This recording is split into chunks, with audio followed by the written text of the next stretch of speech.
Hey guys, Chris coming over to show Reptile Traders. I'm out here with a venomous snake known as the southern copperhead. They are indigenous to our area. They do have a venomous bite. So I will have to say this, here's my disclaimer. Kids, you don't try this at home. Alright, so I got my hook. My wife there has the tongue just in case the snake wants to get wild. She's acting pretty cool. I can tell she's female because we actually have two of them today. So there's going to be a two-part video in this. We have a male and they've been trained to breed in the tank I've been keeping them in. These guys are going back to the wild. They were donated to me by a friend and just for the purposes of shooting the video. So let's get started on a few things about her. She has these really, really beautiful Hershey Kiss marks on her. She's a very beautiful snake. She's kind of dull in color compared to the male. If you see the male, she's a little fatter too. The male's kind of skinny, kind of long. He's a little bigger and he's got a yellow head. He's going to be real fun to shoot.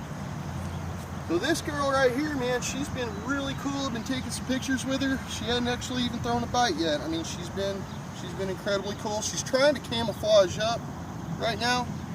So we're going to try to get her in a different direction here because I really don't want her trying to bite at my shoe. I don't want her to waste any of that venom that she has just in case she decides that I've overstepped my boundaries. I'm trying not to stress her out too much. Let's talk about some safety with these kind of snakes. If you're interested in catching hot snakes, things like that, first of all, you need the tools. You need a snake hook, you need a tongue. You gotta be able to work with these guys and keep them very, very, very, easily worked with. Because if you try to catch these guys with stick stuff, they're kind of bumbly and different things, and if you try to freehand a copperhead, there's a good chance you're going to get bit.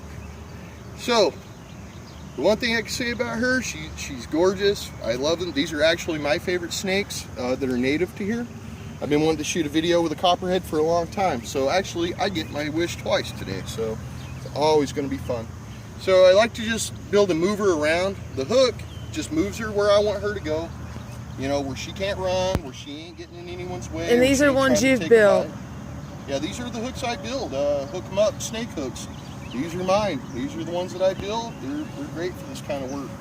So, one thing I can do is I will handle her a little bit, but it's not going to be a heading. If you guys can't tell, I had a little accident not too long ago, so I got to use my left hand. So we're going to use this as my pinning hand. I'm going to get it back on her tail, and then I got to keep a control on her. So I'm going to show you guys how to do this like if it's in a bucketing situation or in a bag. But like I said, once again, this is not for amateurs. Do not try this at home unless you've been trained and worked in this for a long time.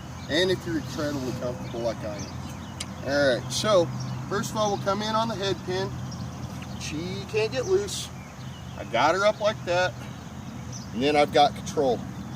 Like I said, my wrist is still a little weak right at the moment, but I got control. She wants to turn on me a little bit. I've got, like I said, I got control. One thing I can do, she's trying to come back on me. That's what the hook's for. It keeps her occupied. Keeps her away from places I don't want vital parts of me. I'm trying to keep her from coming up my hand and biting the hell out of me.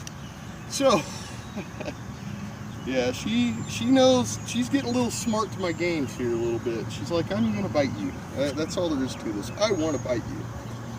They're actually she's pretty, not aggressive. I mean, if you cannot tell, this is a southern copperhead. This is the snake everybody sees on the ground. This is every snake that I've ever gotten a picture of that was on the ground. But if you notice, they're not aggressive. I'm not trying to coax her into a strike. I'm not trying to do anything. She's just being very docile. I mean, if she threw a strike, cool picture, make me look like I'm like freaking Crocodile Dundee with this stuff or something, but I'm not. So, like I said, she's getting quick. I'm getting control of her. She's warming up a little bit, so she's going to have a little bit more trouble getting control now.